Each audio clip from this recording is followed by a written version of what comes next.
Chapter 1. What are tariffs? A tariff is a tax on goods from another country. It makes products from outside the country more expensive. For example, imagine a toy from overseas costs $10. With a 10% tariff, it would cost $11. Countries use tariffs to help their own businesses and to get money for the government. By making imports cost more, tariffs can encourage people to buy local products instead. In 2025, President Donald Trump decided to use tariffs in a very big way. He created a new plan to put tariffs on many goods from other countries around the world. In the past, US tariffs were usually low or only on some products, but this new plan was much bigger. It covered many more items than before. The US hadn't tried something like this in decades. It was a big change in how the US traded with the world. It was a big deal, and people all over the world took notice. Chapter 2. What did Trump do? Trump's new tariff plan had two main parts. First, it set a 10% tax on almost all items coming into the US. This was a universal tariff on nearly everything from abroad. That meant every imported item would cost 10% more. Second, some special items were hit with an even higher tax of 25%. 25% is a much bigger tax. For example, a $100 item would have an extra $25 added. These were certain products that he chose to target with an extra high tariff, such as some metals or other important goods. Trump said these tariffs were needed to protect the country. He argued that other countries hadn't traded fairly with the US for a long time. He believed the US was losing a lot of jobs and money because of cheap imports and unfair deals.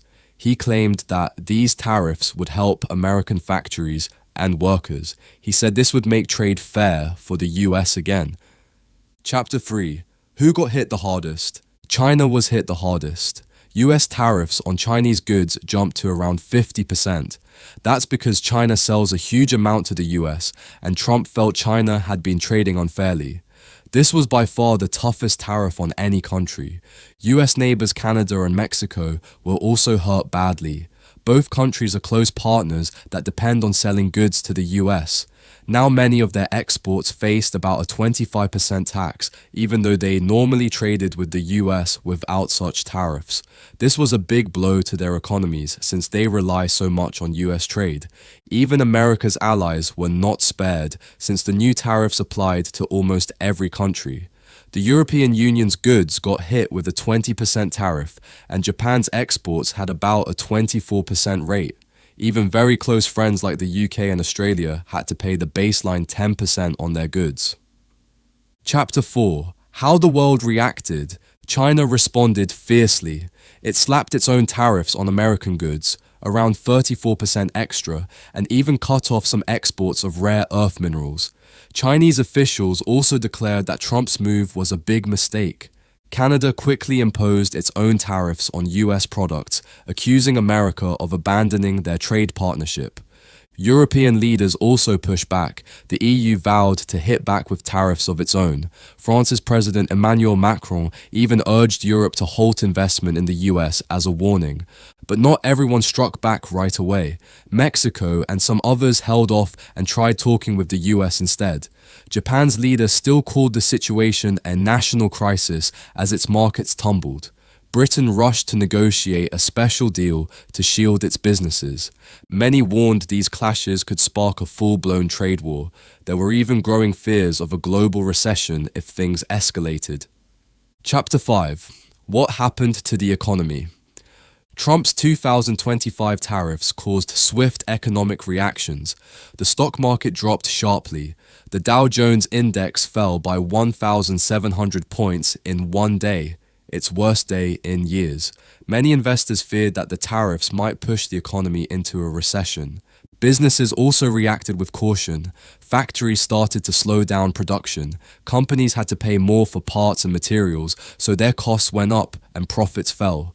Some firms cut back on new projects and even reduced staff because of these rising costs. Tariffs made imported goods more expensive, like a tax added to the price. As a result, everyday items in stores cost more. Consumers began to feel the impact in their wallets as they noticed higher prices on regular purchases. This made people anxious, and many started to cut back on spending money. Overall, the tariffs created a climate of fear and uncertainty about the economy. Chapter 6. Why Trump hit pause. President Trump then announced a 90-day, 3-month pause on many tariffs. He put on hold the big tariff increases that were planned for most other countries, including US allies like Canada, Mexico, and countries in Europe. He said he wanted to calm fears and allow time for new trade talks. Investors reacted with relief. Stock prices jumped as soon as the pause was announced, with the Dow Jones Index soaring almost 8% on the news. Many countries also welcomed the break. Some had started to put their own tariffs on US goods in response. Now they could pause this fight and try to work out new trade deals instead. However, Trump did not pause tariffs on China. Tariffs on Chinese goods stayed in place, and he even raised them to 125%. This meant the trade war with China continued without any break. China was still facing heavy import taxes from the US, so tensions between the two countries remained high. Chapter 7. How people felt about it. How did people react to these tariffs? Not great. Polls showed that about half of Americans disapproved of Trump's tariff plan, while only around 1/3 approved. Opinions were split along party lines. Republicans mostly supported the tariffs, but Democrats were strongly against them. Many people worried they'd have to pay more for everyday items. In one survey, 80% of Americans expected prices to go up because of the tariffs, so people braced themselves for higher costs at the store.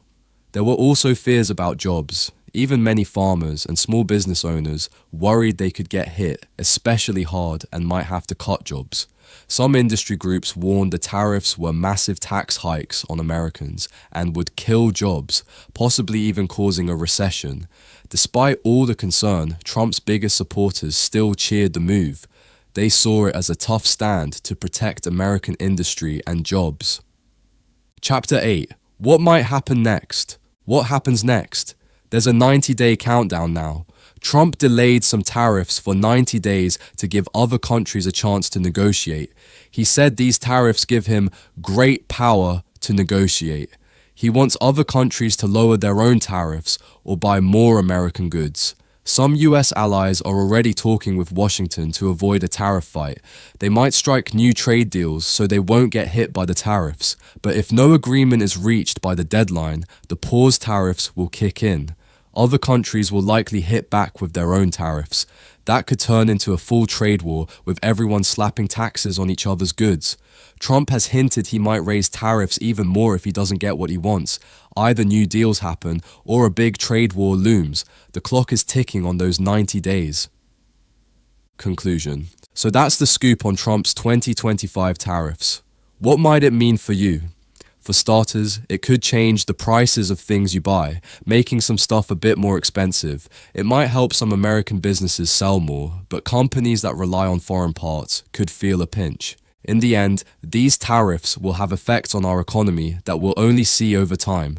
No one knows exactly what the future holds, but it's definitely something to keep an eye on.